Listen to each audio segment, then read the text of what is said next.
Hey,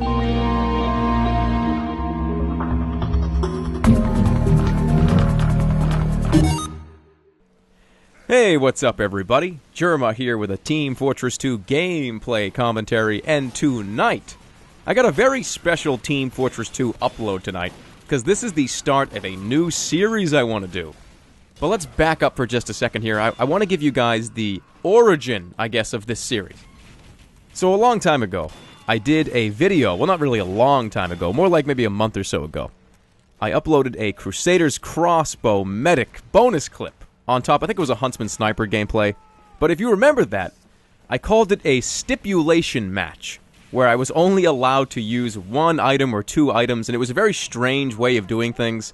And I believe in that one, it was I could only use the crossbow to heal people or damage people. I could not use the medigun.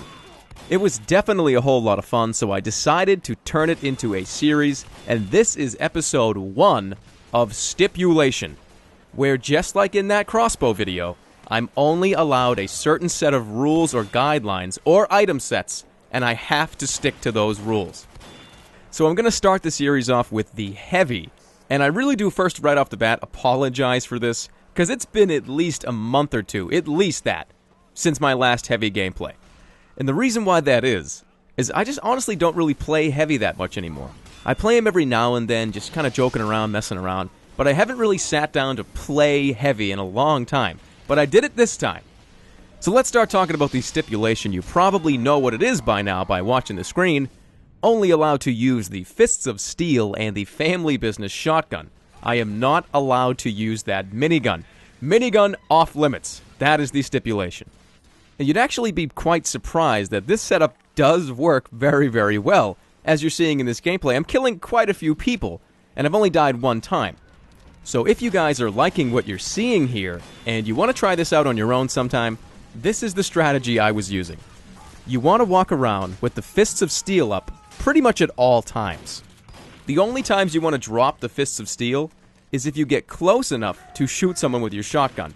And you can also duke people out and fake people out. You'll see coming up here, me and this pyro get into it, and every so often I'll bring up the Fists of Steel, because if you don't know, the Fists of Steel absorb 40% of the damage you take, when you have them up, that is. So this setup really, it's not that bad. If you can time when people are going to shoot at you, and then after they're out of ammo or they're running out of ammo, like a soldier for instance, let's say he shoots 2 or 3 rockets at you while you have these things active, and you absorb a lot of that damage. You only have 1 rocket to worry about now. So you can just put these things down, whip up the shotgun, put the guy full of lead, and he might miss you, or he might hit you and it might not kill you. So definitely give this a try. It is a whole lot of fun. It takes you out of that typical heavy gameplay where you pull down the minigun and just... It takes you out of that. It's also going to give you a reason to put on that shotgun. Because let's face it guys, let's be totally honest. Not very many people use the shotgun as the heavy. Nobody, especially the Family Business, my goodness. This thing pretty much collects dust in everybody's cabinets. So definitely give it a try. Take the sandwich off for once, and just go out and have fun. You probably just saw the top frag in that last gameplay right there. I really didn't top frag. It was kind of, I was playing as a different class earlier in that round, and the round was going on forever, and I just decided, okay, let's just do this now. I'm going to do the heavy with the shotgun and the Fist of Steel. I think I was actually playing as a sniper earlier, so just disregard that. So let's talk about the gameplay for a second here. I'm currently stuck inside of this building right now because there's a heavy outside, and I think MLC Stealth just got the backstab on him. We were in Skype, and he's like, oh, I got that heavy, and I went, oh, thank God, because as the stipulation goes, I would have just got my ass totally handed to me right there. So thank you, MLC Stealth, for saving my life. I get behind these 2 guys right here, kill the soldier with my Fists of Steel, and then I put the pyro 6 feet under as well.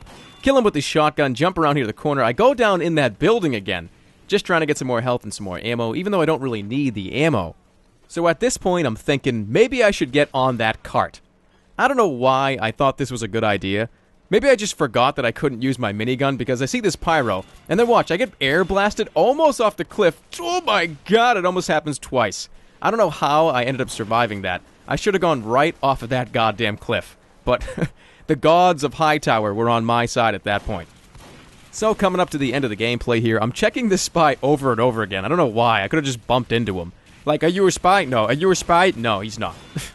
I get a lucky crit on this Pyro, pull out the Fist of Steel, and shaboom right in his face. And then I get the karma because I get crit right in my face. So that is going to be the end of this gameplay, guys. Thank you all so much for watching. I really do appreciate it. Just wanted to showcase another small clip, I guess, of using this setup. And if you have any suggestions, if you guys want to see a certain stipulation, then definitely drop me a comment, and we'll go from there. So, thanks guys again. I'll see you all soon, and take care, everybody.